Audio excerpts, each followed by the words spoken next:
বছরের একটা বাচ্চা ছেলে ম্যাচ বানিয়ে চলে গেল, আর সেটাকে ম্যাচ জিততে পারলো না, তারা জিতে রূপান্তরিত করতে পারলো না রাজস্থান রয়্যালস একটা ভালো টিম, কিন্তু তারা এই রকম খেলবে কে ভাবতে পেরেছিল। রাজস্থান রয়্যালসের প্রথম দিকে খুব ভালো ব্যাটার ছিল যে যশস্বী জয়সওয়াল আর বৈভব সূর্যবংশী। মাত্র 14 বছরের বাচ্চা, সেই 14 বছরের বাচ্চা আজকে ইম্প্যাক্ট প্লেয়ার হিসেবে এসেছিল সঞ্জু স্যামসনের জায়গায় আকিব পাড়ি খেলেছে। সে মাত্র 20 বলে 34 রানের পাড়ি খেলেছে, কিন্তু তার মধ্যে ছিল 3টা ধামাকাদার ছক্কা আর 2টা চার।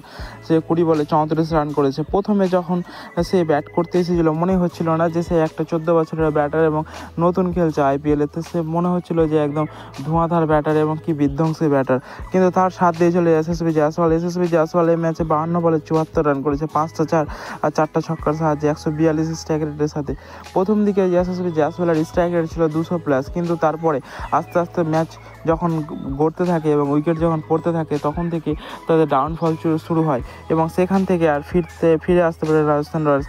তারপরে নীতিশ রানা মাত্র 7 বলে 8 রান করে একটা ছক্কা মেরেছিল। রিয়ান পরাগ 26 বলে 39, 3টা চার আর 2টা ছক্কা মেরেছে। ধ্রুব জুরেল মাত্র 5 বলে 6 রান করেছে, ম্যাচটা হারিয়েছে ধ্রুব জুরেলই। আর তারপরে সিমরান হিটমায়ার 7 বলে 12 রান করেছে, আর শিবম দুবে 3 বলে 3। শেষের দিকের ব্যাটারগুলো একদম খুবই খারাপ খেলেছে, কারণ 17 বলে 25 রান লাগতো। যখন 3 ওভারে 25 রান লাগবে আর সেখানে এত বড় বড় ব্যাটিং থাকবে, সেখানে ম্যাচটা জিতাই বাহুল্য, কিন্তু পরবর্তীতে দেখা যায় যে ম্যাচ হেরে গেছে রাজস্থান রয়্যালসের একটা লজ্জাজনক ব্যাপার, কারণ রাজস্থান রয়্যালস যেভাবে শুরুয়াত করেছিল শেষ তেমনটা করতে পারেনি আর মাত্র 2 রানে ম্যাচ হেরে যায়। প্রথমে যখন যশস্বী জয়সওয়াল আর বৈভব সূর্যবংশী ম্যাচ খেলছিল তখন একদম টপে ছিল রাজস্থান রয়্যালস এবং লখনৌ সুপার জায়ান্টসের জেতার কোনো কথাই ছিল না, কিন্তু পরবর্তীতে লখনৌ সুপার জায়ান্টস মাত্র 2 রানে হেরে যায়।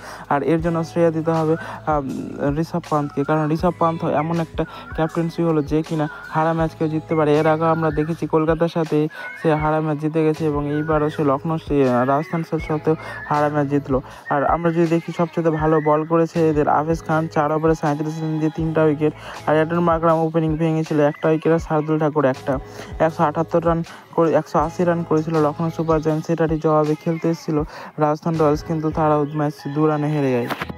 লখনৌ সুপার জায়ান্টস যখন প্রথমে ব্যাট করতে আসে তখন তাদের প্রথম উইকেট পড়ে মিচেল মার্শ, মাত্র 6 বলে 4 রান করেছিল, কিন্তু অ্যাডেন মার্করাম খেলাটা ধরে রাখে এবং 45 বলে 66 রান করে, 5টা চারটা 3টা ছক্কার সাহায্যে তার স্ট্রাইক রেট ছিল 146। কিন্তু নিকোলাস পুরান এবার সন্দীপ শর্মার বলে আউট হয়ে যায়। এলবিডব্লিউ 8 বলে মাত্র 11 রান করে। ঋষভ পান্ত এই ম্যাচে ফ্লপ যায়, কিন্তু এই ম্যাচে যে হিট যায় সে হলো আয়ুষ বাদনী মাত্র 34 বলে 50 রান করেছে, 5টা চার একটা ছক্কার সাহায্যে তার স্ট্রাইক রেট ছিল 147। ডেভিড মিলার 8 বলে 7 করেছে, আর আব্দুল সামাদ 10 বলে 30।